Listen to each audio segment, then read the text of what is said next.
You just said that you need more funding to carry out the objectives of this mission. Why do you think you're not seeing financial commitments from other regional allies like Brazil or Mexico? What do they say to you when you try to engage them on this issue? I know you mentioned you're going to bring it up at the UN. Does the U.S. support an expanded multinational UN peacekeeping mission, or do you think the MSS, where you just were, is sufficient?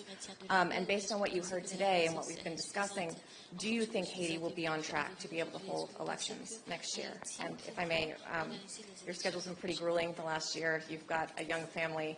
If Democrats win in November and you're asked, do you stay on or is it time for a break? Thank you, sir. Thanks, Christina. So, look, there are different kinds of support, each of which is essential. There's money, there's equipment, there's personnel.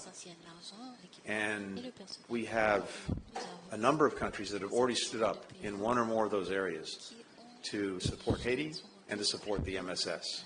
And I went through a number of them just a short while ago. But we also, I think, want to make sure that the mission has the resources that it needs to do the job as effectively as possible. And so we're looking at additional personnel contributions. Kenya will be coming forward with more, but other countries, some have already agreed to do that. There are others that we want to see if they're willing to participate.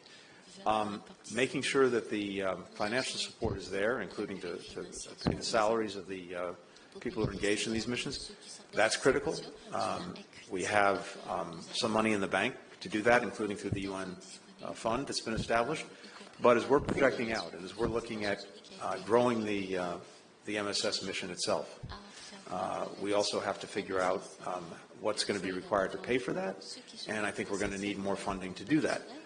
That's exactly why I'm bringing together colleagues at the UN General Assembly on the margins of that, just to make sure that we are properly resourcing. Now, I think the other thing is success breeds success. So countries are looking at what's happening right now in Haiti. They're looking at what's happened over the last few months. They're looking at the start of this multinational security support mission and whether it's getting results. And I think what they're seeing is it is. Now, again, I'm very clear-eyed about this. This is hard stuff. But we've already seen, thanks to the work of the MSS and with supporting the HNP, the Haitian National Police, the airport taken back and reopened, the main hospital in Port-au-Prince taken back, some neighborhoods where there's now economic activity again. And what I heard today, talking to the leaders of the Haitian National Police and the MSS, is a clear plan for what they'll do next. And I think that's going to build on itself. That, in turn, will attract more support. And I hope that by the time, for example, we get to the UN in about 2.5 weeks, there'll be a record of initial success, as well as, again, this plan for going forward, and that will bring in more support. As to my own future, all I'm looking at right now is the balance of this administration in January.